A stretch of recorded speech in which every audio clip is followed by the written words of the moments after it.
창세기 7장입니다.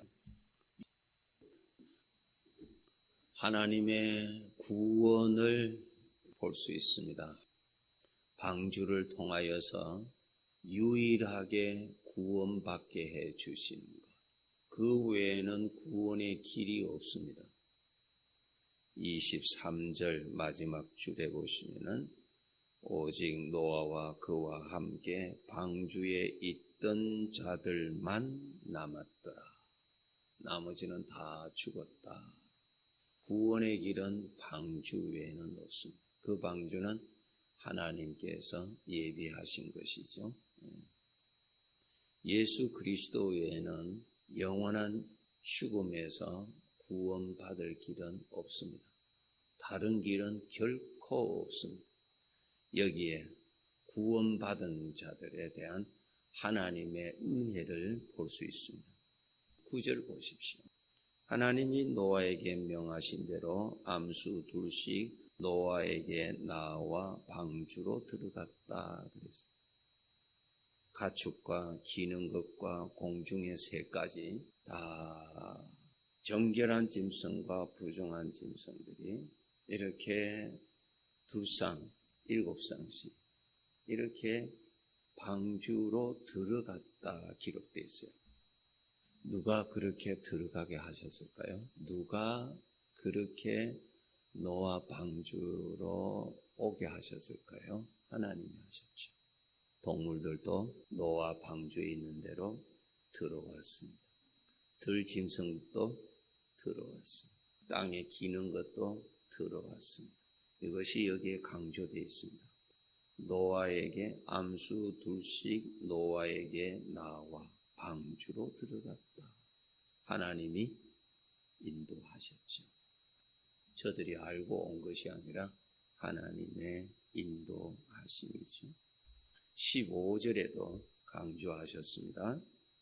무릇 생명의 기운이 있는 육체가 둘씩 노아에게 나와 방주로 들어갔다. 하나님의 은혜죠. 그 구원받는 길로 방주 안으로 들어가게 했습니다.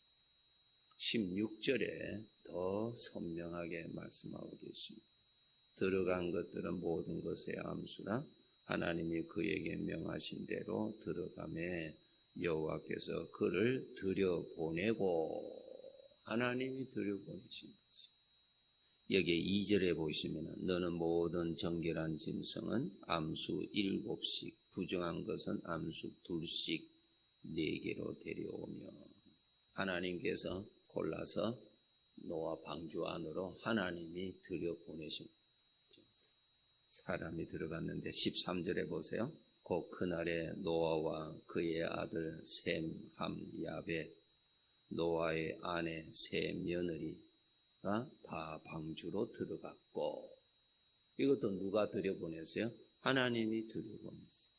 사람이 들어갈 때 하나님께서 어떻게 들여보냈어요? 믿음을 주시었어요. 믿음을 주시고 방주를 예비하게 하시고 그 안으로 들어가서 구원받게 하셨어요. 그 믿음은 하나님의 역사요, 하나님의 은혜요, 하나님의 인도하십니다. 오늘 우리가 이 자리에 온 것도 내가 온 것이 아니라 하나님이 들여보내서 왔습니다. 나에게 무엇이 있어서? 믿음이 있어서. 에베소서 2장 8절에 보시면 믿음은 하나님으로부터 오는 선물입니다. 내 지식이 아닙니다. 내 취미가 아닙니다. 믿음이라고 하는 것을 통해서 나를 하나님 쪽으로 가게 하나님이 이끌어 가시는 것입니다. 저와 여러분에게 하나님을 믿는 믿음이 있다는 자체가 하나님이 나를 주관하고 계시다는 증거고 하나님이 나를 인도하신다는 증거입니다. 그래서 그 믿음 주셔서 우리를 예수님 믿게 하셔서 예수님 안으로 들어가서 구원받게 하시는 것입니다.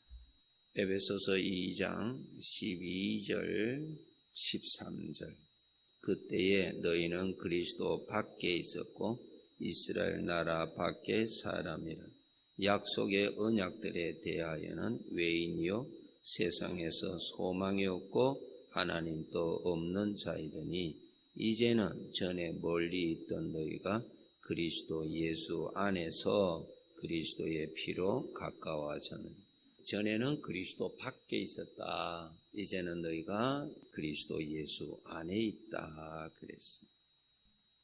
자, 에베소서 1장 1절 한번 보십시오. 하나님의 뜻으로 말미암아 그리스도 예수의 사도된 바울은 에베소에 있는 성도들과 그리스도 예수 안에 있는 신실한 자들에게 편지하는 성도들을 영적으로 그리스도 안에 있는 사람들이라. 방주 안에 있는 사람.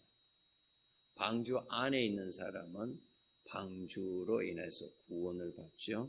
예수 그리스도 안에 있는 자는 영원한 구원을 받은 사람이죠. 누가 넣으셨어요? 하나님이 넣으셨어요. 하나님이 우리에게 믿음을 주셔서 그리스도 안에 들어가게 해 주십니다. 정한 동물은 7쌍씩, 부정한 동물은 2쌍씩 그 노아 방주 안으로 다 들어갔습니다. 저들이 들어간 것이 아니라 하나님께서 들여 넣으셨다. 그래서 이 믿음은 금보다도 귀한 것이라. 믿음은 모든 사람의 것이 아니라 하나님으로부터 오는 선물이라. 나에게 하나님에 대한 믿음이 어제도 있고 오늘도 있다는 말은 하나님이 함께 계시다는 것이요 그리스도 안에 있다는 것입니다. 이 세상에서 우리가 여러 가지의 좋은 일, 힘든 일 만나지만은 믿음을 통해서 인도하셔서 결국은 어디로? 천국으로 다. 이 창세기 7장에는 비가 얼마나 왔는가 하면은 한 달 열흘 동안 40일 동안 밤낮으로 쏟아졌다고요. 물 붓듯이 그냥 이렇게 부었다. 우리처럼 그냥 이런 비가 아니라 그냥 쏟아 부었다. 땅에서는 물이 솟아났다. 그 방주가 잔잔한 호수에 떠 있는 것처럼 떠 있었겠어요? 얼마나 요동쳤겠습니까? 우리 상상을 초월하게 요동쳤겠죠? 그런데 배가 아니고 방주라 그랬어요. 거기에는 노아가 배를 키를 가지고 있지 않습니다. 그냥 바구니처럼 둥 떠 있는 거예요. 뚜껑 닫아놓고. 하나님이 다 주관하고 계십니다. 우리가 이 세상을 살 때, 특별히 어려운 일을 당할 때, 내 육신의 생각에는 두려움이 일어나고 낙심이 일어나지만 사실은 그리스도 안에 안전한 보호를 받고 있습니다. 아무리 흔들려도 엎어지지 않습니다. 믿음이 없으면 얼마나 불안하겠어요. 얼마나 요동쳤겠어요. 그 배가 40일 동안. 우리 인생의 길, 우리는 예수 그리스도 안에 있습니다. 우리가 삶의 환경에 어려움이 있을 때에 배멀미도 하고 또 혹시 배가 엎어져서 내가 죽지 않을까 하는 두려움이 일어날 수가 있습니다. 일어날 때 빨리 평안함에 들어갈 수 있는 비결이 무언가 하면은 하나님 아버지의 마음입니다. 우리 평소에 하나님 아버지의 마음을 생각하는 경건한 연습을 하셔야 됩니다. 훈련이 절대로 필요합니다.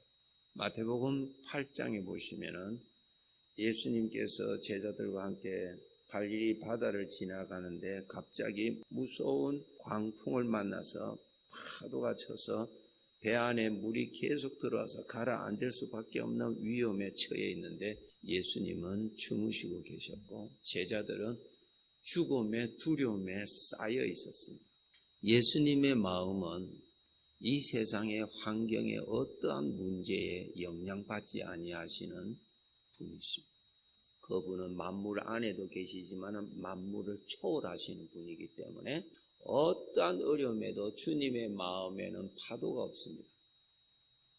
이 마음을 생각하는 거예요. 주님의 마음을 생각하면 주님의 마음에는 그림자가 없고 주님의 마음에는 전체가 생명이고 능력이고 주님의 마음은 모든 것을 다스리시는 절대 권세를 가지고 계시고 주님의 마음 안에는 사랑과 희락과 화평과 오래 참음과 이러한 것들이 끊임없이 일어나는 젖과 꿀이 흐르는 땅입니다.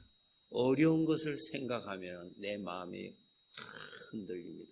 주님의 마음을 생각하면 안전해집니다. 하나님께서 아브라함에게 지금까지 살았던 조상이 살았던 그 땅, 자기가 친숙해졌던 그 땅에서 옮겨서 하나님이 저들을 위하여 예비하신 새 땅으로 옮기십니다. 오늘날 우리 사람들은 어디에서 생각을 하냐면 주어진 환경만 생각합니다. 거기에서 우리는 어디를 옮기냐면 바로 예수 그리스도의 마음으로 옮겨지는 것입니다. 누가 옮겨주셨나? 내 아버지가 옮겨주셨습니다. 이것이 나의 영적인 환경입니다. 그래서 성경에 환난 중에서도 주께서 주시는 평안함이 있기를 아버지가 늘 말씀하십니다. 에베소서 1장 1절에 보면은 에베소에 있는 성도들 그렇게 기록을 하고 그 다음에 예수 그리스도 안에 있는 성도들 그래서 한번 더 찾아봅시다.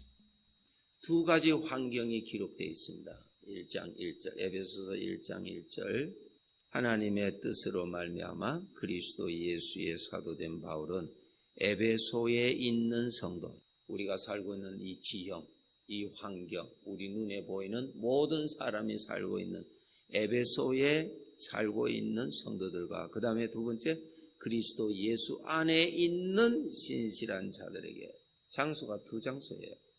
내 몸은 에베소에 살고 있지만은 내 영적인 환경은 그리스도 안에 산다. 내 몸이 있는 환경에는 불경기로 인해서 어려움이 많을지라도 내 마음, 내 생각의 환경에는 그리스도 안에서 살아야 돼. 그것이 아버지가 나를 옮겨주신 땅이요. 그 땅이 젖과 꿀이 흐르는 땅입니다. 하나님께서 아브라함을 가나안 땅으로 데리고 오셨습니다. 그러시면서 하나님 말씀하신다. 이 땅을 내가 너에게 주고 너의 자손까지도 주겠다. 그 자손이라 했을 때 아브라함처럼 믿음 받은 모든 사람 우리까지도 포함해서 여기에 살게 해주겠다 그랬습니다. 하나님의 마음을 생각을 하십시오. 그것을 여러분의 생각의 환경으로 삼으십시오. 사도 바울은 지금 옥중에 있을지라도 옥 바깥에 있는 성도들에게 성령님께서 편지를 쓰게 하시기를 너희는 감사하라, 너희는 범사에 감사하라, 나는 감사할 것이 충만하다 이렇게 글을 썼어요. 사도 바울은 그의 몸은 감옥에 궁핍한 가운데 또 멸시받는 곳에 있는데 그의 생각은 부족함이 없는 그리스도 안에서 살고 있기 때문에 그렇다. 우리를 그렇게 옮겨주셨어요. 그것이 나의 주소입니다. 내 몸이 있는 주소, 내 생각이 있는 주소, 두 가지 주소입니다. 내 몸이 있는 주소는 나그네 길입니다. 다 일시적입니다. 조금 이따 또 옮깁니다. 또 옮깁니다. 또 옮깁니다. 그러다가 영원히 갈 곳으로 갑니다. 내 생각의 주소는 어디냐? 여러분 어디에 갔으면 쉽니까? 어디에 가면은 힘을 얻습니까? 어디에 가면은 여러분 아버지의 사랑을 충만하게 받습니까? 예수 그리스도의 마음에 가면은 나를 위해서 영원히 누릴 수 있는 복을 다 마련해 주셨습니다. 거기에서 살게 하셨어요. 그래서 우리는 거처가 두 곳입니다. 내 육체가 있는 이곳, 내 생각이 살아있는 환경, 예수 그리스도 안입니다. 노아는 하나님께서 예비하신 방주를 통해서 구원을 부족함이 없이 받았습니다.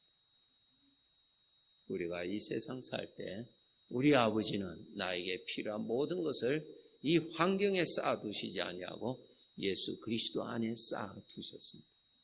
그 안에 들어가서 그것을 믿고 누리고 살아가는 것입니다.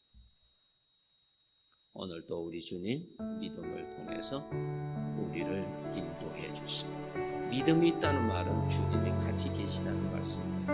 믿음이 있다는 말은 주님이 인도하고 계시다는 말씀입니다. 믿음이 있다는 말은 아무리 불과 물을 만날지라도 주님에 의해서 빠져나갈 것이라는 뜻입니다. 믿음이 있다는 말은 결국은 천국에 이른다는 뜻입니다. 이러한 하나님의 은혜, 이 무서운, 이 어려움 많은 이 환경 안에 내가 있는 것이 아니라 예수 그리스도 안에 있다는 사실을 믿으시고 감사하고 더 풍성한 믿음으로 그 은혜를 누리고 삽시다.